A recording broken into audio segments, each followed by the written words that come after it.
તો ગીતાબાની એ ફરજમાં નથી આવતી રાજભા કે જે રાજકુમાર જાટની હત્યા, આમ તો એમના પિતા એને હત્યા કહે છે, કે જે બી અકસ્માત થયો છે એમના ઘરમાં જે થયું એનું સીસીટીવી ફૂટેજ આપી દે, કારણ કે એમને ઘરમાં એન્ટ્રી થતા સીસીટીવી ફૂટેજ છે પણ એક્ઝિટ થતા કોઈ સીસીટીવી ફૂટેજ નથી. રતનલાલ જાટ આરોપ લગાવી રહ્યા છે, તો એ ગીતાબાની ફરજમાં નથી આવતું કે એનો સામે સીધે સીધો જવાબ આપે? વસ્તુને શું કામ બેન છુપાવવાનો પ્રયત્ન કરવામાં આવે છે? ગોપીબેન, હું આપના માધ્યમથી કહું છું, મને કેટલા સમયથી દુઃખ છે કે જ્યારથી રાજકુમાર જાટ, સ્વર્ગસ્થ રાજકુમાર જાટનું જ્યારે મૃત્યુ થયું, આ ગોંડલનો દીકરો હતો, રાજસ્થાન વાળાનો દીકરો પછી હતો બેન. એના પિતા એટલે કે રતનલાલ જાટ, જેની પાઉંભાજીથી આ ગોંડલ એને પ્રખ્યાત છે ગોંડલમાં, રતનલાલ જાટની રતનની ભાજી તરીકે. એમના દીકરાનું જ્યારે આ મૃત્યુ થયું છે ત્યારે ખરેખર અમે દુઃખની લાગણી અનુભવતા હતા. જ્યારે અમારો આ બધા નામો આવ્યા કે ભાઈ ગણેશભાઈનો રોલ છે, જયરાજસિંહનો રોલ છે, જયરાજસિંહના બંગલાનો રોલ છે, બેન હું આપના માધ્યમથી આજે સમગ્ર રાજસ્થાન હોય, ગુજરાત હોય, અને એમની જ્યારે એવી વાત છે કે સીબીઆઈ જાંચ થવી જોઈએ, હું સૌથી પહેલા અગ્રી છું. સૌથી પહેલા અગ્રી એટલા માટે છું કે રાજકુમાર જાટમાં પહેલા પોલીસને તો કહો કે એફઆઈઆર રજીસ્ટર કરે. પોલીસે એફઆઈઆર બેન સુદ્ધા નથી પોલીસે લીધી. એની અરજી કરી છે, પોલીસે એની કાર્યવાહી કરી છે. આમાં કોઈ જગ્યાએ ક્યાંય પણ પ્રકારથી કોઈ ગણેશભાઈ કે એના પરિવારનો રોલ નથી બેન. અને હું તો ત્યાં સુધી કહું છું, પોલીસે જાંચ કરવી જોઈએ. રાજકુમાર જાટમાં રાજસ્થાનના દરેક લોકોએ સીબીઆઈ જાંચ માંગી છે. હું પોતે અગ્રી છું બેન કે સીબીઆઈ જાંચ થવી જોઈએ. જો અગર દોષી છી, જો કે તકલીફમાં છી, જો કે રાજકુમાર જાટ સાથે અમારો ક્યાંય પણ સંબંધ છે કે ક્યાંય પણ અમારા ગણેશભાઈ કે કોઈ પણ વ્યક્તિએ કાંઈ પણ કર્યું છે તો એમને સજા થવી જોઈએ. હું પોતે અગ્રી છું, પણ આ તો બાબતની અંદર પહેલા તો પહેલા કોન્ફિડન્સ સાથે રાજભા એટલા માટે. એની જી એની બેન. શરૂઆત તમારે જ કરવી જોઈએ અને સીસીટીવી ફૂટેજ તમારે જ આપવા જોઈએ બધાને, કે જોઈ બેન લો આ પોલીસ સીસીટીવી ફૂટેજ, આમાં કશું જ નથી. બેન પોલીસની કાર્યવાહી પ્રમાણે જે સીસીટીવી ફૂટેજ જોતા હતા એ તમામ હમ સીસીટીવી ફૂટેજો અર્પણ કરેલા છે. અને આ કોઈ અમે ટેકનિકલ માણસો નથી કે અમે સીસીટીવી ફૂટેજો જાણીએ કે અમે કેવી રીતે આપવા. આ પોલીસના અધિકારીઓ, કર્મચારીઓ જેના નિષ્ણાંતો હોય છે, ઈ આવીને પોલીસના સીસીટીવી ફૂટેજો જયરાજસિંહના બંગલાના લઈ ગયા છે. અને ઈ અને જે એસપી સાહેબ એટલે કે સોરી રાજકોટના એસપી સાહેબે જે કઈ છે હમ એ એમને અર્પણ કરેલા છે.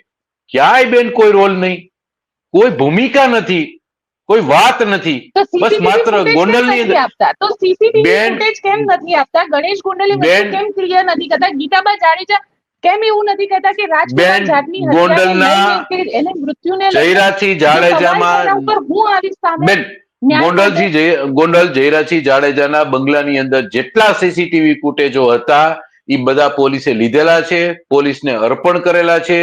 પોલીસના એસપી એટલે કે રાજકોટ જિલ્લાના જે ડીએસપી સાહેબ, બરોબર, જિલ્લા પોલીસ વડાએ પણ ઈ જાહેર કરીને જે કઈ હતું એ અમારા તરફથી આપેલું છે. આજે બેન સમજો કે ક્યાંય રોલ નથી, ક્યાંય તકલીફ નથી, એવી વાતની અંદર ગોંડલ ગણેશને કે ગોંડલને બદનામ કરવાનો એક પ્રયાસ કરે છે. આની અંદર અમારો સખત વિરોધ છે. હું કઉ તો છું કે પછી ગીતાબા, તમને તમને નથી સીબીઆઈ લાગતું કે ગીતાબા પણ ગીતાબાએ જ આ વાતને વિધાનસભામાં ઊભી કરવી જોઈએ કે અમારા ગોંડલના દીકરાનું મૃત્યુ થયું છે, એને ન્યાય મળવો જોઈએ, એના પિતાને ન્યાય મળવો જોઈએ અને આના સીસીટીવી દરેકે દરેક સીસીટીવી બતાવવા જોઈએ? તો પછી બેન કેમ પોલીસ જેટલા નથી કરતી? સીસીટીવી આરોપ તો એ લાગે બેન છે કે પોલીસ પણ એમની સાથે મળેલી છે, પોલીસ પણ બેન જયરાજસિંહ પોલીસ જાડેજાના કહેવા ઉપર કામ કરી રહી છે. બેન પોલીસ કોઈ દિવસ કોઈના કહેવા ઉપર કામ ન કરે. પોલીસ એનું પોતાનું કામ કરતી હોય.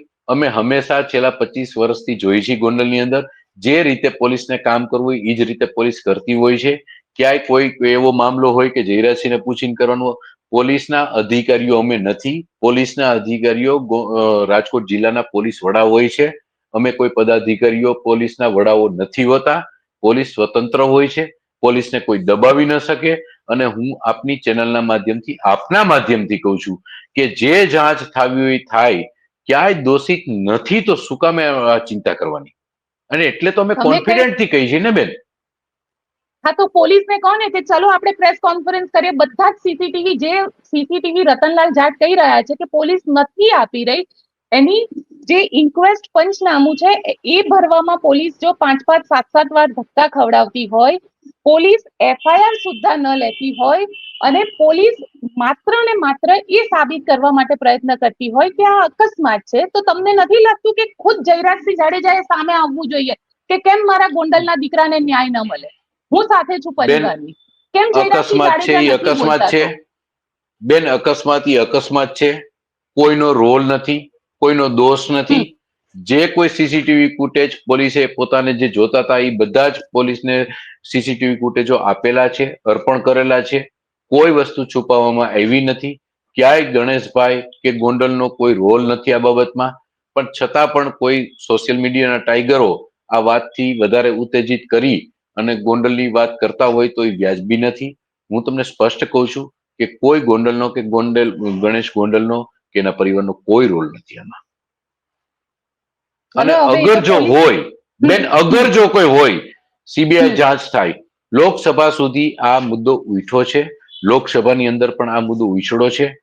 કદાચ કોઈ પણ રીતે સીબીઆઈ જાંચ થતી હોય તો અમે એમાં ક્યાંય ઇનકાર નથી કરતા. જે સરકારને, જે ભારત હમ. સરકારને જે યોગ્ય લાગે એ રીતે જાંચ હમ. થવી જોઈએ. અમે બધી વસ્તુમાં તૈયારીમાં છીએ. અમારા ગોંડલના ગણેશભાઈ પણ તૈયારીમાં છે, જયરાજસિંહનો હમ. પરિવાર પણ તૈયારીમાં છે, અમે બધા પણ તૈયારીમાં છીએ. પણ જ્યાં રોલ નથી બેન, એનો વાત કરીને શું ફાયદો? જી સારું, બેન, તો આગળ. પોલીસ સાથે તમે જી બેસીને એમ કહેશો કે આપણે પ્રેસ કોન્ફરન્સ કરીએ, ચાલો બધા જ સીસીટીવી બતાડીએ. બેન, બધા જ સીસીટીવી પોલીસે અમારી પાસેથી લીધા છે અને પોલીસે હમ. જે કઈ સીસીટીવી લેવાના હતા એ બધા પણ લીધા છે. પણ રાજભા, પોલીસનું કામ પોલીસ છે. કન્વીનિયન્ટલી કરેક્ટ કામ કરી રહી છે. પોલીસ અહીંયા કન્વીનિયન્ટલી કરેક્ટ કામ કરી રહી છે. જે કામ કરવું જોઈએ એ નથી કરી રહી. તો કેમ એક બાપને પોતાને સેટિસ્ફેક્શન નથી થતું કે પોલીસ મારા માટે કામ કરી રહી છે? એક બાપને બેન કોઈ સેટિસ્ફેક્શન કેમ નથી કે મારા દીકરાને ન્યાય મળશે? બેન, રતનલાલ જાટના દુઃખ સાથે હું પોતે સહમત છું.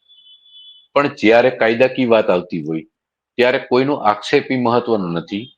જે રીતે જે પોલીસ એની કામગીરી કરશે એમાં કોઈને છોડવાની નથી. કદાચ ગણેશભાઈ, આપ જે રીતે લોકો અત્યારે કહેતા હોય કે આ બાબતમાં અંદર ગણેશભાઈ દોષિત છે, જો અગર ગણેશભાઈ દોષિત હોય કે જયરાજસિંહનો પરિવાર ક્યાંય દોષિત હોય તો હું એમાં સહમત નથી. હું આપની સાથે અગ્રી છું કે ભાઈ ક્યાંય પણ તકલીફ હોય, ક્યાંય પણ મુસીબત હોય તો 100% અમે બધા સાથે મળીને આપણે કરીએ ને. ક્યાં કોઈ ખરાબ વસ્તુ છે? આજે અમારા માટે તકલીફ છે કે ગોંડલમાં બહારનો રાજસ્થાનનો વ્યક્તિ આવ્યો, એમને પાઉંભાજીનો કેટલા વર્ષોથી ધંધો કરે છે. અમે તો જ્યારથી નાના હતા ત્યારથી એમના સ્ટોલ ઉપર જાતા બધા પાઉંભાજીઓ જમવા, બરોબર છે. આજે એના દીકરાનું આવી રીતના નિધન થયું છે, એ અમારા માટે દુઃખની લાગણી છે બેન. ક્યાંય અમારા માટે આ કોઈ એવી લાગણી નથી કે મીન્સ અમે પણ દુઃખી છીએ આ બાબતથી. અને અમે તો હમ. એવી રીતે કરી છે કે આ ખોટા આક્ષેપો થાય છે બેન. જે રીતે પોલીસ, સીબીઆઈ, વોટ એવર જે બી છે, જેને જે રીતે હમ. જે સ્ટાઇલથી જાંચ કરવી હોય બધી રીતે તૈયારીમાં છે. કોઈ તો ક્યાંય છુપાવવાની વાત નથી. જી બેન. કારણ કે હવે આગળ વાત કરું તમને રાજકુમાર જાટથી. આગળની વાત છે કારણ કે અહીંયા સવાલ પોલીસની ભૂમિકા ઉપર જ ઉભો થાય છે અને ગોંડલના જે લોકો છે, જે અન્ય અગ્રણીઓ છે, એ પોલીસની ભૂમિકાને જ સવાલ કરે છે. અને એમાં પણ તડીપાર થયેલા આરોપી જો પોલીસની સાથે આવતા હોય તો તમને નથી જી લાગતું કે ત્યાં આગળનો જે આખો માહોલ છે એ બગડી જાય છે? પોલીસે પણ બેન તમારે એવું કહેવું જોઈએ ગીતાભાઈ કે પોલીસે એનું કામ પરફેક્ટ કરવું જોઈએ. કેમ પોલીસ પોતાનું કામ નથી બરાબર કરતી? બેન, સિમ્પલ વસ્તુ છે. પોલીસ પોતાનું કામ કરે છે. ગોંડલની અંદર હમણાં તાજેતરમાં એક ઘટના બની, હમ. દરબારના દીકરા અને પટેલો વચ્ચે, જ્યાંથી આ બધા બિલકુલ. વિવાદો શરૂ થયા. આપ જુઓ કે જે એફઆઈઆર થવાની હતી બધી થઈ છે. પોલીસે હમ. તરત જ એફઆઈઆર લીધી છે. પછી પોલીસે સમાધાન પણ અરજી થઈ નથી ગયું ને? લીધી. પણ પછી સમાધાન પણ થઈ ગયું ને? સમાધાન એવી વાત છે કે જે બે પક્ષો જોડાય અને એકબીજાને જે હમ. કઈ ભૂલો હોય, જે કઈ વાતચીત થઈ છે, એ બેયનું સમર્થન એ છે ત્યારે સમાધાન થયું છે ને. સમાધાન કઈ એમને હમ. કોઈ એમ કે રાજભાઈ એમ કે સમાધાન કરી નાખો તો એમ કોઈ નહીં પણ કરે. એ જ તો સમાધાન વાત બેયને છે. પોતપોતાની ભૂલો થઈને સમજાણું હોય છે ત્યારે સમાધાન થયું હોય છે. અને એ સમાધાન થયું છે બેન, સમાધાન થયું છે. રાજભાઈ, એ જ તો વાત છે. કારણ કે લોકો એમ કહી રહ્યા છે કે પહેલા માર મારવાનું, પછી દબાણ કરવાનું અને પછી સમાધાન કરી લેવાનું. અને આ સમાધાન કરવા માટે પોલીસ મજબૂર કરે છે. પોલીસે ક્યાંય મજબૂર કર્યો હોય પોલીસે હમ. કોઈને સમાધાન કરવા માટે મજબૂર કર્યો હોય એવો એક પણ દાખલો આપ મને આપો. તમે નિર્ભય એક ન્યૂઝ પણ જોઈ લો, હું વિથ તમને એવા બેન 5-7 એક પણ એક્ઝામ્પલ વિથ આપી શકું જે વિથ લોકોએ મારી વિથ સાથે પ્રૂફ સાથે વાતચીત આપો. કરી હતી. બેન વિથ પ્રૂફ સાથે મને આપો કે પોલીસે એવું હમ. કીધું હોય. પોલીસ બેન તટસ્થ હોય છે, પોલીસ કોઈની ન હોય, પોલીસ સ્વાભાવિક એની રીતે કાર્ય કરતી હોય. અને આજ સુધીમાં આપને નવાઈ લાગશે, હું ગોંડલના 17 વર્ષથી રાજકારણમાં છું, હું હમ. કોંગ્રેસમાં બી હતો, ભાજપમાં બી છું.